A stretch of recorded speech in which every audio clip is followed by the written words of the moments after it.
Bismillahirrahmanirrahim. Assalamualaikum warahmatullahi ta'ala wabarakatuh. Alhamdulillah rabbil alamin wassalatu wassalamu ala asyrafil anbiya wal mursalin wa ala alihi wa sahbihi ajma'in. We continue with our program on being achievers in life, and basically I have given you the framework for our post-Islamic psychology on being achievers in life. We start with the 6P of purpose, presence, positive side Islamic psychology, physical, energy and well-being, and we're talking about productivity, the 5th P, 1, 2, 3, 4, 5. And we have spoken about the need for us to move, become a productive ummah, a strong ummah, and how we then going to develop the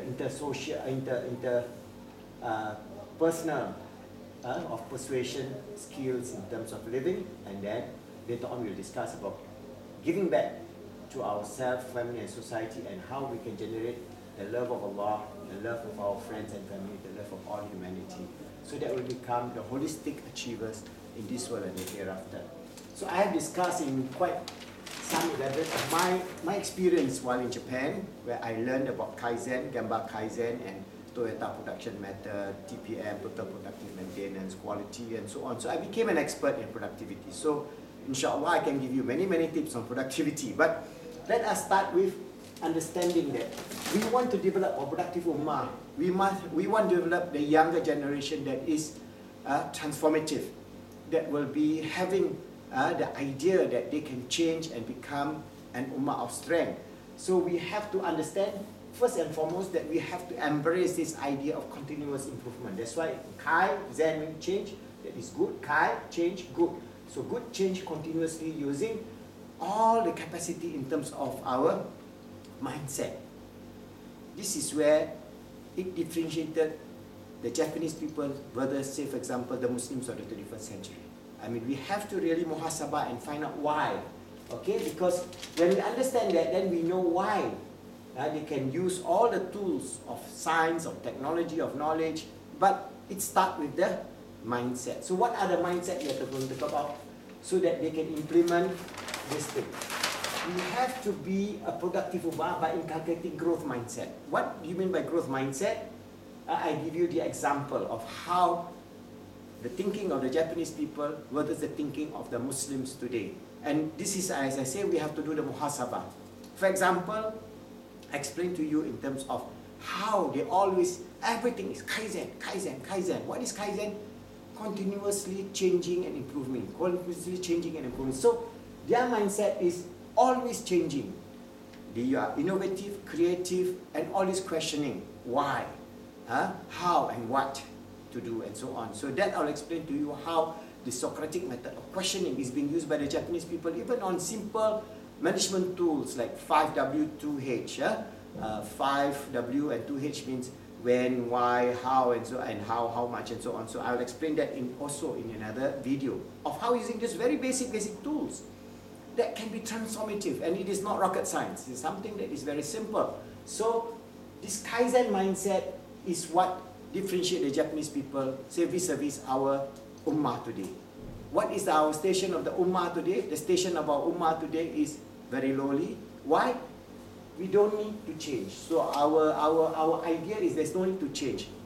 So we have a lot of, unfortunately, very weak religious inverted commas scholars that is propagating this idea, oh, there's no need to change, just be as it is. So you try to implement the Islam of the past, whereas time and space change, culture change, situation change. So we Muslims must be able to have an active, proactive mindset, so that we need change, not in the sense of the basic of the rules of Islam, but the substance and the depth of Islam must be manifested by the younger generation, so that we can be a stronger ummah, not a weaker ummah by change. So we have to remove this idea, oh, we don't need to change, you know, or whatever is the situation, leave it to Allah, we tawakkal on Allah. That is the mindset of those who are geared to fail in this world and maybe fail in the hereafter. So we have this idea that this religious scholar have a lot of followers and then teach their followers to be passive, to be negative, to be self-righteous, condemning others, to become kafir and so on. And that result in a weak ummah that we have today. So first, always have this growth mindset of wanting to change and remove this fixed mindset. Number two, we need new challenge. For growth mindset, always we will be facing with new challenge. For example, today the world is facing with the challenge of, say, ecological disaster, of the climate change. We're more than 2 degrees. Now we're having fires, wildfires all over the world. All right, during summer it's extremely hot. During rainy season it's extremely raining. So it's a short spurt and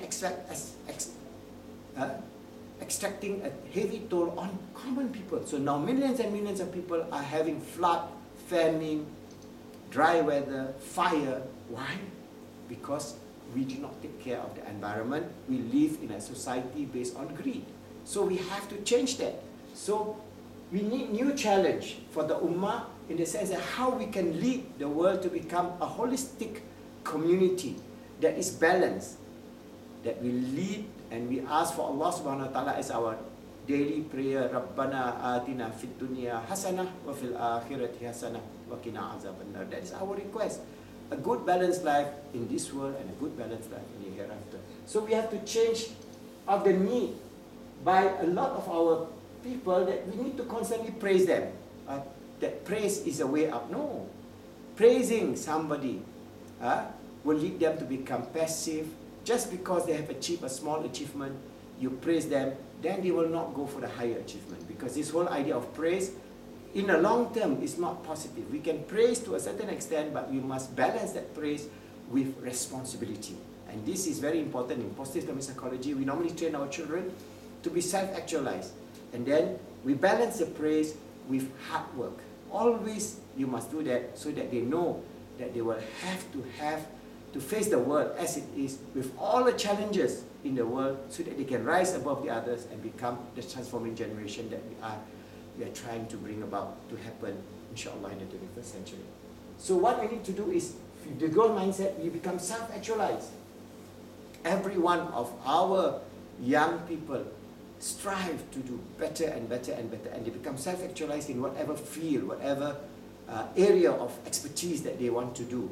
They can be the best, say for example, farmer, using all the technology of farming, even on a small plot, doing good to themselves, to their family and the environment, and becoming exemplary farmers. They can be a scientist, they can be scholars, they can be anything that they wish to be, provided they become people who have this mindset of self-actualization. Okay, because according to Maslow hierarchy of need, that is the highest level, whereas in Islamic hierarchy of need, we have a higher level, that is our spiritual fulfillment in this world and the hereafter. Alright? So we must remove this passive mindset that is killing the Ummah right now. It's sad to say, this is the majority of the Ummah now. Very passive, very reactive. Every time there is a situation, we become reactive. Or somebody do a cartoon on the Holy Prophet Muhammad SAW, we all start doing all kind of things. Reactive, passive. We react only to situation and we become easily angered, easily controlled, like sheep.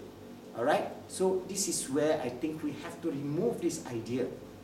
Because my experience is basically, especially in Japan, we can see that they have this, even though they are very subservient in a way, but they are always thinking of how to self-actualize at their level. That means at the worker level, at the manager level, at the corporate level, at the societal level. So we have to remove this positive mindset within the Ummah in the 21st century. And what is good about the Japanese people is they try until they get success.